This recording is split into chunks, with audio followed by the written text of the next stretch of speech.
My wife and I work for the same marketing firm.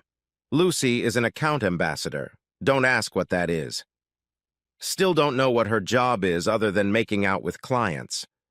I'm Mark, and I lead the IT team. Things have been going well for us.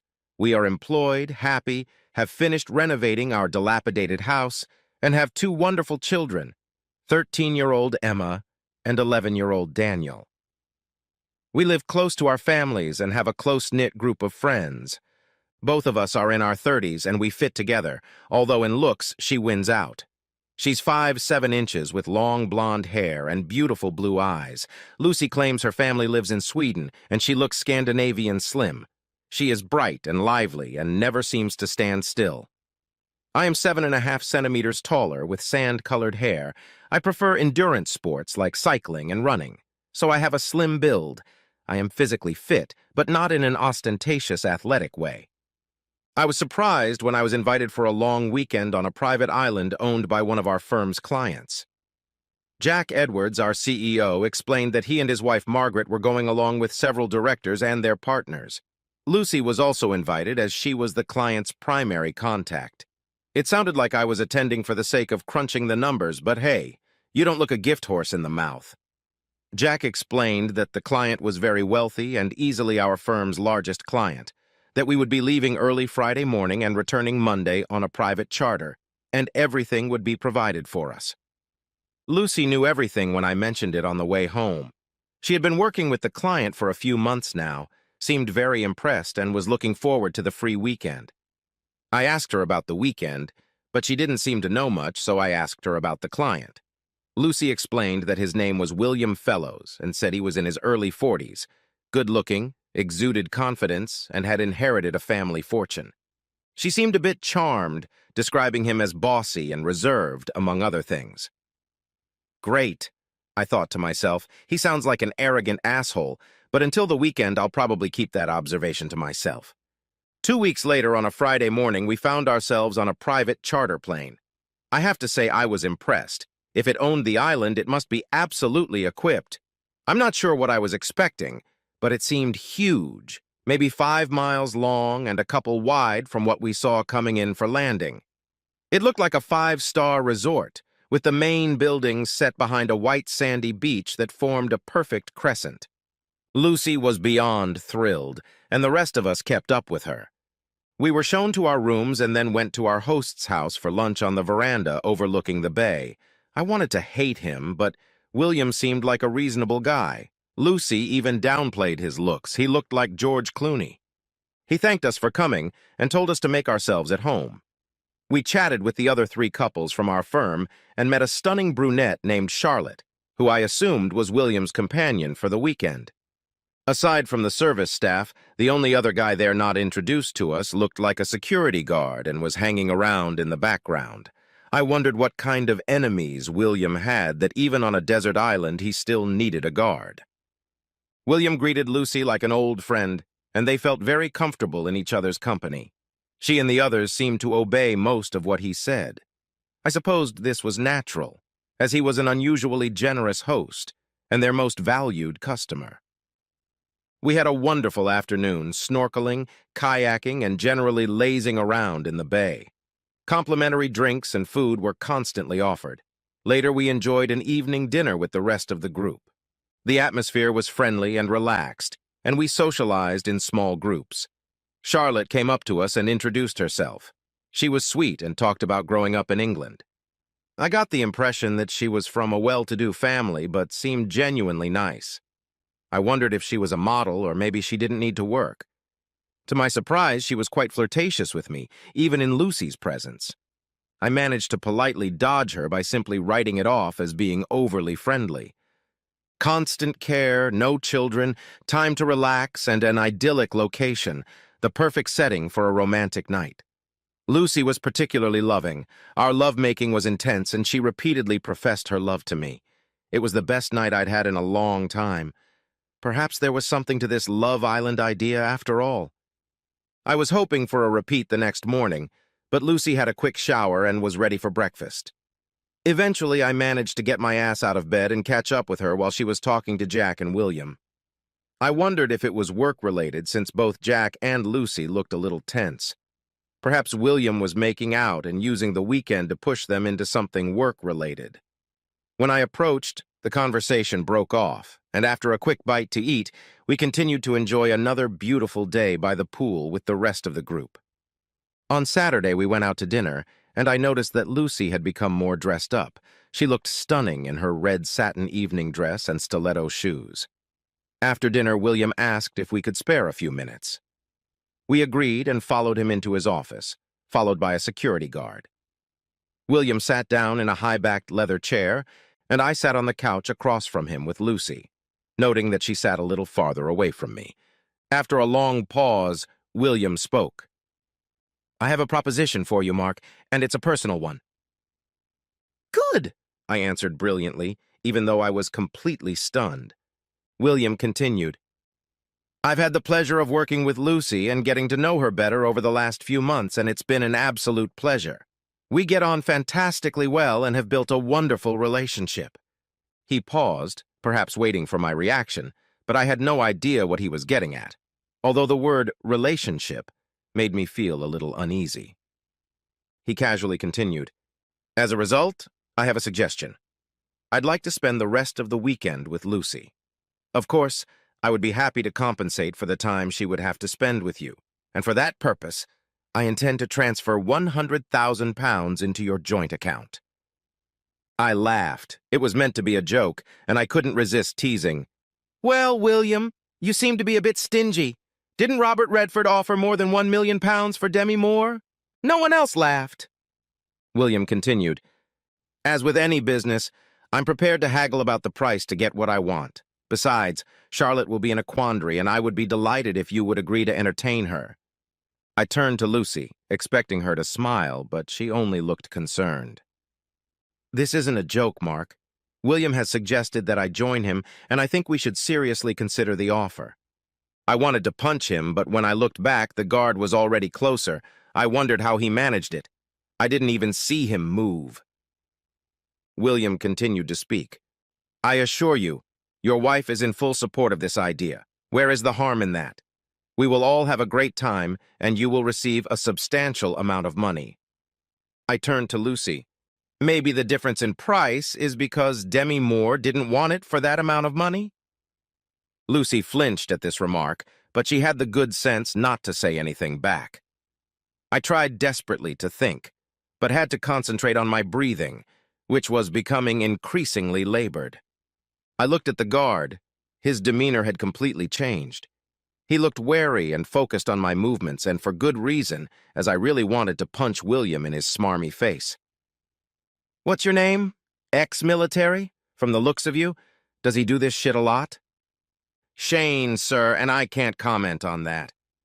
And if I attacked your asshole of a boss, I guess you could kill me with your bare hands or something." Shane smiled. "Maybe just keep you from doing that deed, sir." Turning to William, I said, "It's a good thing you brought him, or I would have beat the shit out of you." William didn't seem the least bit concerned. "Let's not be hasty, Mark. A lot depends on it." Lucy spoke next. "Mark, think about it. It's only a couple of days, and the money will change our lives forever." I was devastated. She had clearly planned and wanted it. "Lucy, tell me, darling, did the offer of money come after you two decided to do this?" Receiving no answer, I continued. "I think Charlotte was also offered to sweeten the offer. Who is she? A prostitute?" To this, William replied, "Charlotte is a personal friend of mine. Besides being rich, she is a very high-class escort and only takes contracts that interest her. Rest assured, you will experience something out of the ordinary with her.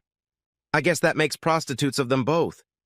Again, a flinch on Lucy's part, but no softening words. "Well, William, you can shove your money up your pouty ass." It was at this point that Lucy spoke up and showed her true colors. "This is my body, and I want to do it.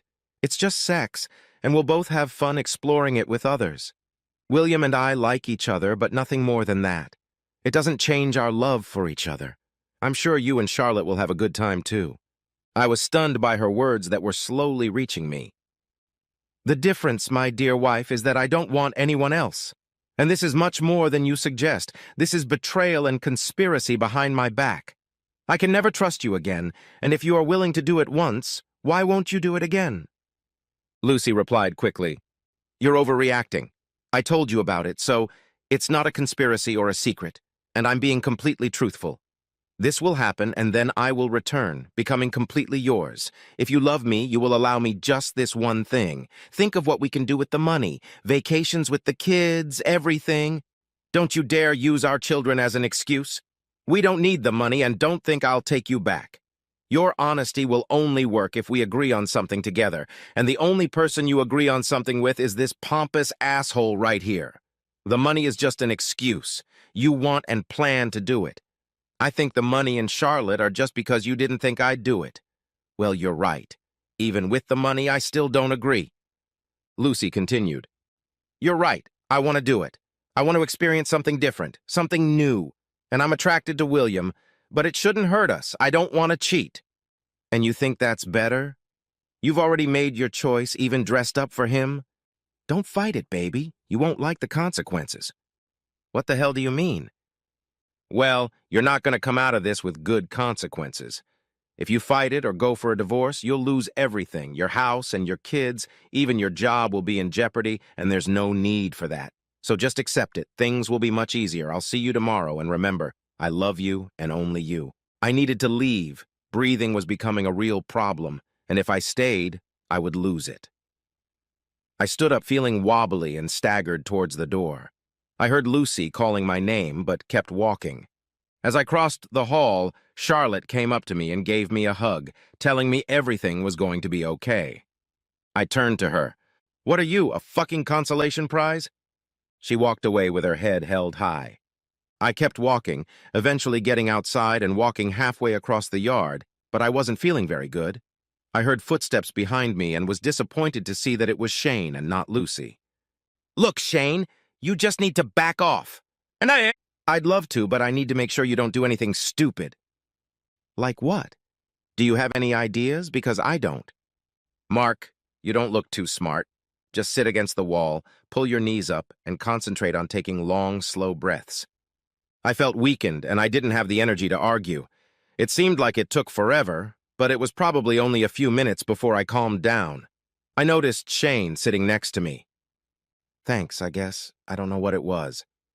Probably an anxiety or panic attack. You were pretty pale, but you look more pink now. So, Shane, speaking of stupid ideas, is there any way out of this hole? Shane replied seriously. There's no way off this island today. There are no boats. The plane and pilot are gone for another charter. You might be able to radio for help, but an unfaithful wife is hardly an emergency. I'm glad you think she's unfaithful. She doesn't seem to realize it, and I was beginning to doubt myself. What the hell am I supposed to do? Because of you, I can't even beat the shit out of him. Yeah, sorry about that. I'd like to step aside, but I'll never get a job again. After a bit of silence, Shane continued. Yeah. Look, think about what you're going to do and make a plan. Whatever you need to do can wait until Monday. It's like in the army. Form a plan, sit tight, and don't alert them to what you're going to do. The problem is, I have no idea what I'm going to do. They seem to have foreseen everything, and I'm going to have to sit around and suffer tomorrow and Monday while you babysit me. After a long pause, Shane suggested, There's a freighter coming in early Monday morning. You can get on it if you want to avoid the plane with everyone else going home. You can't be stopped. No one, including me, will want to be charged with kidnapping or imprisonment. I could even go with you. This contract loses its appeal. I don't like being on the wrong side, even if it pays well. Okay, that'll help. I just need to get through tomorrow. Tell you what, why don't we go for a hike around the island tomorrow morning to take your mind off all this nonsense? Besides, you should think about Charlotte. She's a wonderful girl, and you seem to have nothing to lose. You can sleep in one of the booths tonight if you don't want to go back. No, I think our room is empty. I'll go back there, you never know. She might change her mind. And she didn't change her mind, of course, but surprisingly, I fell asleep, I think, from exhaustion. The next morning, I changed into my gym uniform and hurried down the stairs, hoping to avoid everyone and go on a date with Shane. No such luck. Barely as I entered the dining hall, there was silence. I looked around for something quick to eat and grabbed some fruit. There was a murmur of conversation. I heard comments about, "It's okay, it's no big deal, and she'll be back." Then CFO John Cousins and his wife walked up. "Look, Mark, we've all been through this. Just let it happen. It's nothing personal. He dates other wives, but then he moves on, and he's very generous." When he said that, I saw his wife's neck turn red. At that moment, Lucy and William appeared. She looked absolutely pleased with herself. I would say radiant if I had to describe it. At least she was until she noticed me. Her smile faded. She let go of the asshole's hand and came over to kiss or hug me. I pulled her back at arm's length and looked around. Jesus, I thought. What a fucking idiot. Everyone knew what was going to happen before the weekend even started. What an absolute fool I'd been. I went to the exit. Lucy's talking. "Please stay, Mark. We can socialize with the group and have another good day together." I looked around, all eyes were on me, some in anticipation, others clearly amused by the scene. "No, he paid for you and he can keep you. But before I go, I have something to say to the group. I believe this weekend has been planned for quite some time and you all knew about it, so it's only fair that you all hear what I have to say." Everyone in the group looked at each other dumbfounded, glancing nervously at each other. "Jack and Margaret, I would never have come this weekend if you hadn't been here. It never occurred to me that you would participate in something so nefarious. You know and approve of what he's doing like some kind of sick voyeur fan club. I hope you enjoyed keeping me blind." I noticed them all start to move awkwardly. This was clearly not their intention. "I actually thought we were friends, and making me feel at home so they could set things up was a nice touch. And you're wrong, Bill. This is very personal, so thank you for your part in destroying my marriage. The fact that they are willing to use leverage on my children is frankly disgusting. I don't let anyone threaten my children." Lucy jumped in. "You're overreacting. It was just sex, a one-time adventure, and it doesn't affect us. I told you I love—" I interrupted. "Ooh, we're hearing the first phase of the defense. That it's no big deal. I know you were planning on how I would react as Captain Fool, so let's see what you thought. I'd say phase A is this. We stay here and you get me used to what happened. Try to normalize things before we go home. Combine that with the fact that you and your friends have taken this as something serious. They've already started this thread on your behalf. No doubt you're thinking that I shouldn't overreact, get snippy, or act childish. I should grow up. After all, it's just my ego and pride. Sure, you know it won't work, but it's all part of the softening process. So, phase B. After the weekend, you let me possess you. We'll have sex, lots of sex, maybe try something new. We'll capitalize on your connection and become better than ever. I bet you even discussed the need to seduce me. After all, darling, you'd better not let my feelings of loss linger too long." Lucy glanced nervously at William. That comment seemed to hit the mark.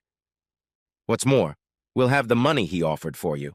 We'll be able to spend the money you earned from prostitution on the kids' trip to Disneyland and meeting Mickey." At those words, quite a few of them flinched. "If we're still fighting, phase B kicks in. You already planted that seed last night. If I really love you, I have to let you have it. For 15 years, you have been a wonderful wife, and this is just one night for you. Yes, this may begin to weaken my resolve. But that's what I get after 15 years of devotion to you if I'm treated like crap? You knew I'd never agree, and you jumped on me showing a complete lack of respect, so this plan isn't going to work. Now you're a little concerned. Maybe you should give me some time to cool off. In a week or two, you'll find me drowning my sorrows in a bar somewhere, and then you'll apologize. This is phase D. You're actually sorry for all of this. You had no idea it would hurt me so much, and you never would have done it if you had known. You love me, begging me, crying and everything. I have to admit you have a chance. But then the way you just walked hand in hand with him in front of everyone and looked so delighted with yourself, it confirmed to me that there really is no guilt or regret, just contempt and a desire to humiliate me.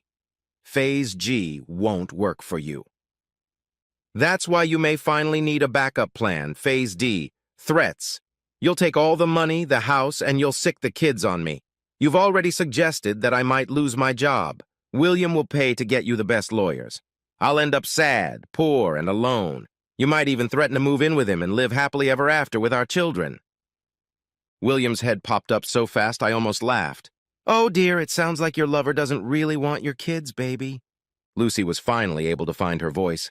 "It's really not that big a problem," she began. "Why don't we just relax and give ourselves time to think?" "This is phase A, Lucy. We've been through this before," I said flatly. "So why don't we save everyone some time and get to the bottom line?" That's what I was thinking about last night, and my conclusion is that everyone, including the kids, would be better off if we divorced. It's much healthier than living in an unhappy home. After all, you can't be happy if you're doing this crap. And I'm certainly not happy. You can try to forbid me from seeing my kids, but you know I'm a good father, and it's good for them, and they're old enough to understand. I doubt your family and friends will support you, not after they find out what you've done. I don't care about the money, it's always been you." Everyone sat in shocked silence, gawking like goldfish. "Any of your bastards still have advice? Did I miss anything? No, I don't think so. Oh, and one more thing. Jack, you can shove your job up your ass, but I'll see you in court for involuntary dismissal. My job depends on a client having my wife. I guess the reason is simply this." With those words, I walked out. You could hear a pin drop. Shane followed me, as always. As we walked away, Shane grinned. "Good for you. I see you took to heart the advice to keep the plan to yourself." I couldn't help but smile. Yeah, I guess I blew that idea. Shane gave a genuine laugh as we walked out of the building. "It's a good thing you stayed civilian. You would never have succeeded in the army. Anyway, let's go." Shane grabbed his backpack and set off at a pace up the coast. After a mile, I could barely keep up with him, and began to think that maybe this was a mistake. I heard him yell something from the front about physical torture being a great distraction from mental anguish. My burning muscles and lungs seemed to agree. The scenery was breathtaking, and Shane was good company. He switched from asking about me to hilarious stories from his time in the British Army. We spent a few hours circumnavigating the northern part of the island. Climbing along the coast, we headed for the high point in the center. I had barely caught my breath when Shane suggested that we jog back since it's all downhill. I could barely keep up with him, but I suspected he was slowing down to encourage me or torture me, depending on my point of view. We returned at noon, me panting in exhaustion and telling Shane that I'd considered myself in shape until today. He was almost out of breath, but was kind enough to tell me that I was quite fit and that it didn't make me feel too bad, since he was a physical fitness instructor in the troop. Staggering to my room, Lucy wasn't there, and I wondered if my wife was earning an extra fee. I showered and, finding myself very hungry, headed to the dining room to find some food, but again I was disappointed to find William and Lucy there. Shane was also there, hanging around in the background, and I wondered how he managed it. He looked fresh as a daisy and fully dressed in a suit. William began to speak with his usual airy confidence. "Mark, my dear friend, I feel we got off to the wrong start, and I want to apologize. I've never had such a problem with my connections before, and I certainly don't want to jeopardize your marriage." "Too late. You've already done that. I want to withdraw my request to spend tonight with your wife and increase the compensation." With these words, William handed me a piece of paper. I opened it and saw a check for £250,000. I stared at Lucy, who looked like she was crying, and I couldn't help myself. "You must have been really good to have earned that much, baby." Lucy's eyes flashed with anger. "That's not the point. We made a terrible mistake and we're trying to fix it. William was a perfect gentleman and is genuinely concerned about how you reacted." I laughed at that statement. "What is a perfect gentleman in your mind? Does he say thank you after he's done having you?" "No need to joke, Mark. This is just a miscalculation on our part. We miscalculated your reaction to what was happening. It was a once-in-a-lifetime experience for both of us. You should be grateful to Lucy for making the sacrifice to offer you and your children a better life." "Just a miscalculation." "Hardly. I made it clear what I thought of your plan, but you both went ahead anyway. You could have stopped everything at any time, but decided to stop only after you had had your fill of fun. Well, you miscalculated that little maneuver as well. With this one, I cut the check. I just saved you from becoming a whore, darling. Only the cheating part remains, but I don't think I can fix that." This time, her tears started immediately. I turned to Fellows. Why are you doing this?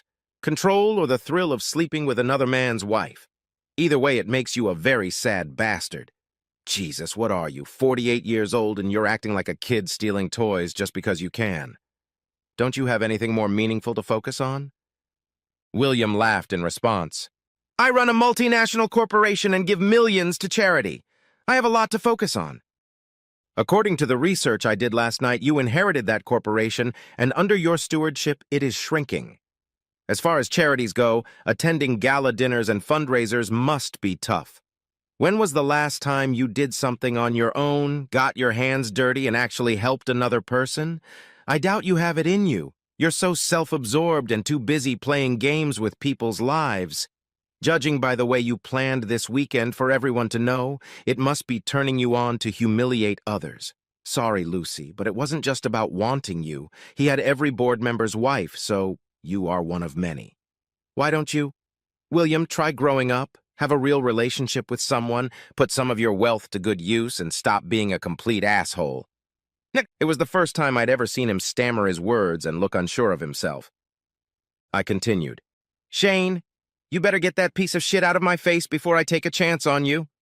I saw Shane hide a small smile before I told Fellows, I think it's time for us to retreat, sir, before your safety becomes an issue. Once they were gone, I grabbed a bite to eat and made my way down to the beach, trying to avoid the others. Just when I thought I was alone on the beach, I noticed Charlotte reading while lying in a hammock. If she had been beautiful before, she was truly dazzling now as she smiled. I approached her. I'm sorry about last night. Before I could continue, she replied, There was no need. I was sure you would accept the offer. If I had known, I would never have approached you. Your reaction is perfectly understandable, and your speech at breakfast was absolutely wonderful. I couldn't agree more. When you left, Lucy burst into tears, and I've never seen William look so embarrassed. I loved every minute of it. Oh, I'm sorry. I shouldn't have said that, considering what you're dealing with. I replied, Thank you. Okay. I'm even glad something is starting to clear up. I'm getting tired of being told it's nothing. You see, William has no idea what to do with you. He's never been turned down before, and he's not used to dealing with morality. Has he offered you more money before? Yes, just before I came down $250,000. Bloody idiot, I told him not to, but he's used to paying enough until he gets what he wants. He'll pay for it, both in business and personally. Communicating with Charlotte proved easy, and she listened attentively as I talked about my marriage and children. She was clearly intelligent and highly educated. She expressed surprise that Lucy had done this while seemingly in a happy marriage, suggesting that there had been some unhappiness or open marriage arrangement between us. I wondered, No, this is just an unexpected ambush. She seems to be completely enamored with this guy. He can have that effect on a woman. It's all very endearing, but the river isn't that deep, if you know what I mean. We talked some more, and I felt a little better. I think you really love her. Your reaction to the proposals and at breakfast must be breaking your heart. I shrugged. I'm sorry I was involved in that. It's not your fault. I just need to get through one more night and then maybe I can escape. She smiled again, and it was starting to get distracting. Well, maybe I can help with that. Everyone was surprised when I arrived for dinner. Lucy was no longer sitting next to William. Dinner was quite normal, although I ignored all of Lucy's attempts at small talk. When Lucy asked if I wanted to go to bed early, I smiled pleasantly and said I had other plans. She looked embarrassed, and that embarrassment increased when Charlotte came around the table and hugged me when I stood up. We walked out of the hall together. We walked down to the cabanas on the beach. The original plan was to just leave together and let Lucy try her own medicine. But Charlotte felt good in my arms, really good, and as we kissed, at least some of the frustration of the last 24 hours faded away. I thought about keeping my morals, my sense of right and wrong, but then I looked at her. I guess Lucy wanted me to become more flexible, and as far as I was concerned, our marriage vows had already been broken by Lucy. I had an outstanding night with Charlotte. It wasn't just her beauty. She had a serene sexuality. Every movement seemed so precise and perfectly calibrated. She truly was a master of her craft. Surprising myself, I didn't think about Lucy or feel guilty. The painful memory of Lucy with William easily removed any hint of remorse. Sailing from the island. I made good time. Boat, cab to the airport, and then the usual flight home. I picked up the kids and made the best of their weekend as best I could. I made up a vague story about their mom and I having a fight, but that we'd work things out, and was just about to offer dinner when Lucy walked in, dragging our heavy suitcase. The kids ran upstairs to get ready, shouting, "Hi, Mom!" Lucy smiled. "Dinner is a good idea. If you give me a few minutes, I'll get ready." "I'd rather you didn't, Lucy. Like you said, I don't know how much time I'll have with them, so I'd rather we go alone." Lucy. When I met William, I immediately felt a connection. He seemed so dashing, confident, strong, charming, almost like the heroes of old movies. It was strange that later, in Mark's presence, he was none of them. The flirting led to lunch and then dinner. It was exciting. It made me feel giddy. After dinner, he kissed me goodnight, and I almost melted, but I was determined not to cheat and told him so. William had talked about some of his relationships being open, and I wondered if Mark could go for it. When he offered to make the offer, I thought the money would justify it. Jack backed me up, and we started making plans for the weekend. The weekend started off brilliantly. I had a great time with Mark, and I almost gave up on the whole thing. If only I could. William said everything would be fine and to relax. Both he and Jack said that it was to be expected that Mark would reject the idea, but that they needed to give him time to calm down. Mark reacted very differently than we had expected and planned. The biggest shock was that he really did not look well. I wanted to run after him, but William assured me that everything would be fine. He had asked Charlotte to meet him, so when he didn't return, I assumed he had stayed with her. I was relieved, and after months of waiting, I was desperate to spend time with William. As soon as he kissed me, I knew I could make it work. He led me to his bedroom, and before I could remove my clothes, I was already excited with anticipation. William stood in front of me and undressed me as if I were the most delicate trophy. I felt so special. Despite his age, he was incredibly fit. I was not disappointed. As I reached for him, William pulled away and began kissing my entire body, kissing everywhere, taking his time. He gauged my reaction and responded, seemingly in sync with everything I wanted and needed. Finally, we both relaxed in each other's arms. I woke up in the middle of the night confused, believing I was sleeping with Mark, and shocked to find another man lying next to me. I felt guilty, wondering where Mark was and how he was feeling. I must have disturbed William as he woke up and kissed me, and my guilt was soon forgotten when he climbed on top of me again. In the morning, I was brushing my teeth when William moved up behind me. He seemed insatiable. We moved back to the bed, holding each other's hands. It was everything I had hoped for, and I was ecstatic. I kissed William and thanked him for a wonderful night. It felt natural to hold his hand as we walked down the stairs and into the dining room, and I looked forward to another night. I turned to look at Mark, and everything came crashing down. I had to swallow my panic as Mark exploded. This was not how it was supposed to go. It was clear that he hadn't slept with Charlotte. Even without that, I thought he was going to leave, but I hadn't expected such anger. What scared me the most was his cold fury. Mark was too logical about everything. He anticipated almost all of my practiced arguments. When they were made by me, backed up by William, they sounded much more convincing. But Mark trashed them all in 5 minutes, making them sound weak and pathetic even to me. I struggled to hold my ground, but I realized I was failing. After he left, I collapsed, sobbing hysterically. William looked unsure for the first time. Coming to my senses, I tried to find him, but couldn't. Then Jack and William suggested the idea of ending things by offering more money. When we offered Mark additional money later that day, I was amazed at how things turned out. William's presence had diminished so much that he really did seem small, insignificant. Before, his authority had been such that I believed everything he said, but now that authority was shattered beyond belief. He assured me we could have fun without destroying my marriage. That plan was falling apart, and I wasn't sure of anything anymore. Then I went into an irrational rage, assuming I'd stay on the island longer and have fun, but was surprised by Jack's calm but brutal response. "Don't be bloody stupid, Lucy. If you want to have the slightest chance of saving your marriage, ask for forgiveness. You'd better be honest and serious in what you say. He doesn't seem like a man who's willing to change his mind. Personally, I can't argue with anything he said at breakfast. I was even more shocked when Jack told William that they would never have what they used to have again.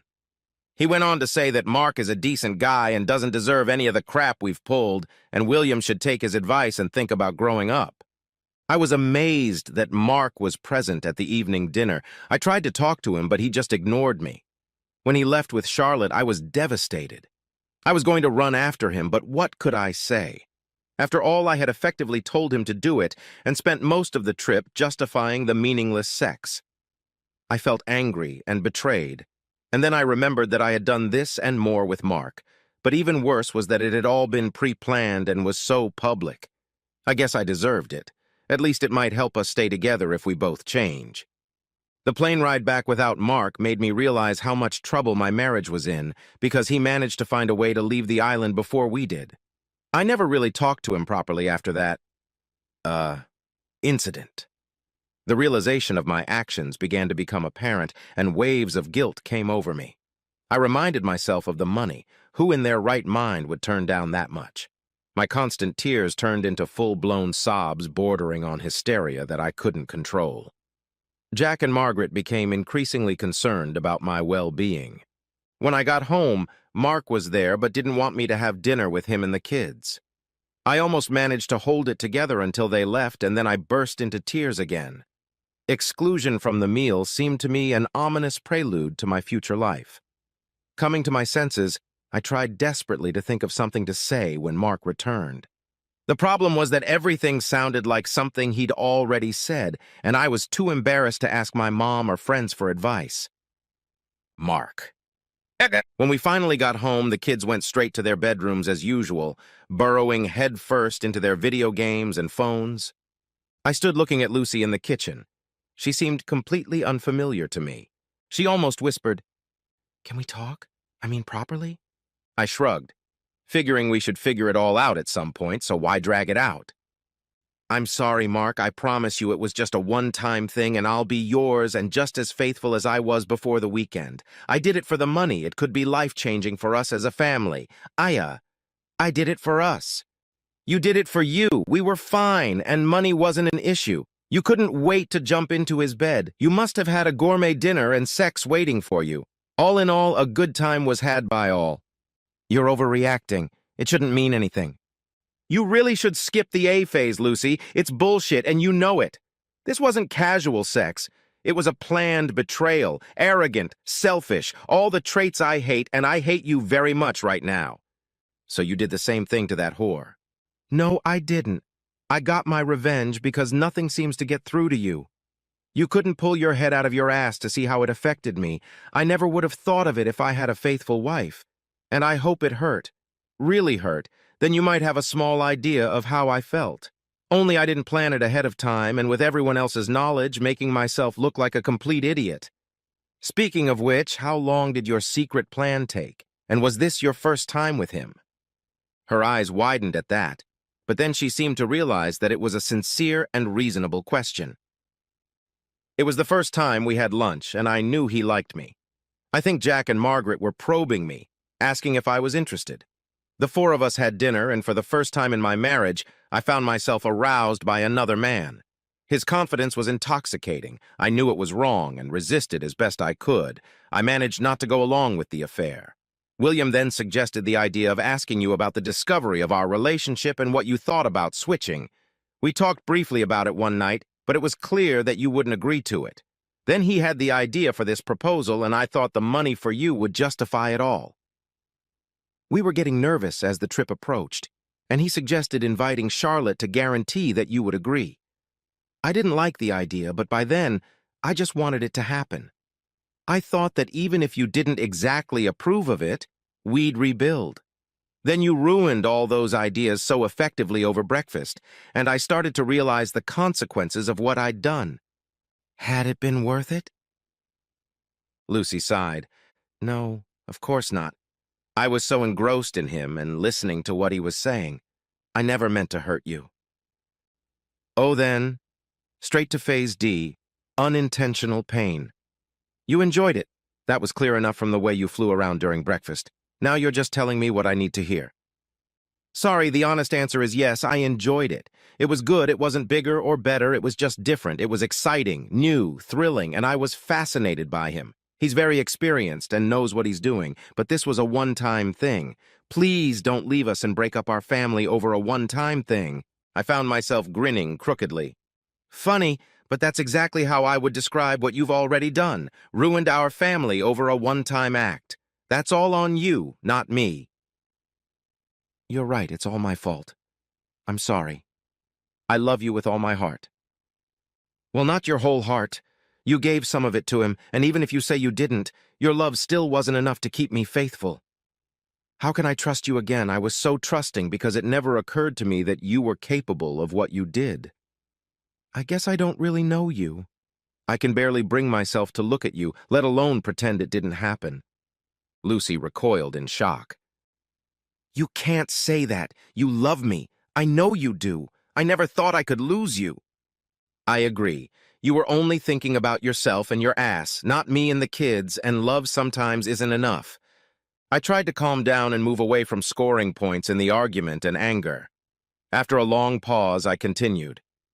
Look, Lucy, even if we stay together and just forget about it like you suggest, we would never be the same. You've destroyed the trust and bond of caring we had for each other. You do remember that more than anything, we cared about each other and the children. We didn't let the other person get hurt. I never expected you to hurt me. Mark, I love you. I made a huge mistake and I would do anything to take it all back. This can't mean we're getting a divorce. You ripped my heart out and threatened me to get what you wanted. That's no way to treat someone you really love. Lucy stared in silence, stunned, not knowing what else to say. We need to talk about the children.